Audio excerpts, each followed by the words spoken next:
Para peneliti internasional mengungkap mekanisme tersembunyi yang menjelaskan mengapa gempa dahsyat di zona megatrust Sunda justru banyak terjadi di wilayah Sumatera hingga Andaman, bukan di selatan Jawa.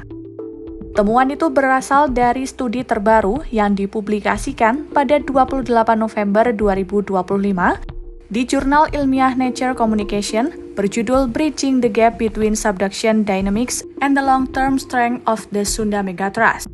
Penelitian dilakukan oleh tim ilmuwan yang dipimpin Profesor Fabio A. Capitanio dan Dr. Tiagarajulu Golapali dari Monash University, Australia.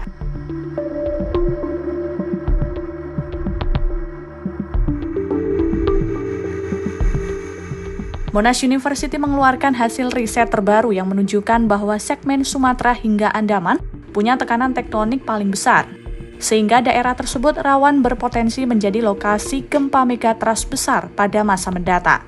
Sementara megatrust Sunda sendiri membentang dari Andaman, Aceh, Sumatera Barat, Selatan Sunda, Selatan Jawa, hingga Bali. Para peneliti menggunakan simulasi superkomputer 3 dimensi berperforma tinggi untuk meneliti zona megatrust ini. Mereka memodelkan dinamika zona subduksi Sunda secara menyeluruh, mulai dari Jawa, Sumatera, hingga Kepulauan Andaman. Model itu disusun supaya sesuai dengan pergerakan lempeng tektonik, kondisi geologi, dan deformasi kerak bumi yang terukur. Hasil simulasi itu menunjukkan tarikan lempeng bumi yang menunjam jauh di bawah Jawa menjadi pengendali utama sistem tektonik di seluruh kawasan tersebut. Tarikan itu mendorong tekanan tektonik ke arah utara yang menjangkau Sumatera hingga kawasan Andaman. Dampaknya, wilayah Sumatera dan Andaman mengalami peningkatan tekanan oblique convergence, pergerakan palung, dan penguatan kopling tektonik di sepanjang segmen megatrust, sehingga wilayah-wilayah tersebut berpotensi mengalami megatrust, termasuk yang terkuat di dunia.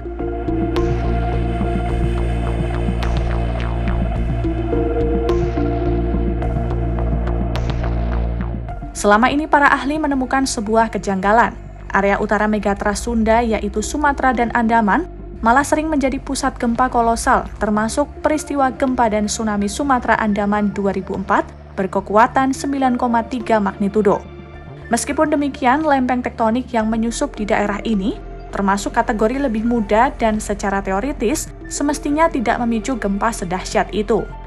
Namun dalam pemodelan terkini tersebut memperlihatkan bahwa beban besar tersebut tidak cuma bersumber dari faktor lokal, melainkan dari aktivitas lempeng di bawah Jawa yang berfungsi layaknya jangkar masif dan menarik sistem tektonik di daerah sekitarnya. Uniknya, riset ini pun menjumpai bahwa bagian megatrust di selatan Jawa malah berfungsi sebagai semacam peredam gempa besar. Gaya tekan yang amat kuat di kawasan ini mengakibatkan bidang lempeng saling menghimpit rapat, sehingga risiko munculnya patahan raksasa menjadi lebih rendah daripada di bagian Sumatera Andaman. Para ilmuwan juga mengukur tingkat kekuatan gesekan di sepanjang jalur megatrust Sumatera Andaman. Mereka mendapati titik kritis pada kedalaman tertentu yang secara tidak terduga bertepatan dengan titik pusat gempa-gempa besar di waktu lampau.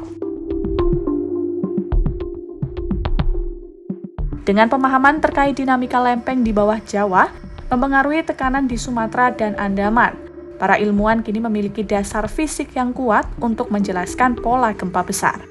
Hasil penelitian terbaru ini dinilai menjadi langkah penting dalam membantu mitigasi gempa di Asia Tenggara, khususnya di kawasan megatrust Sunda yang dihuni 300 juta penduduk. Kemudian pada akhirnya meningkatkan kesiapsiagaan bencana di kawasan rawan gempa seperti Indonesia.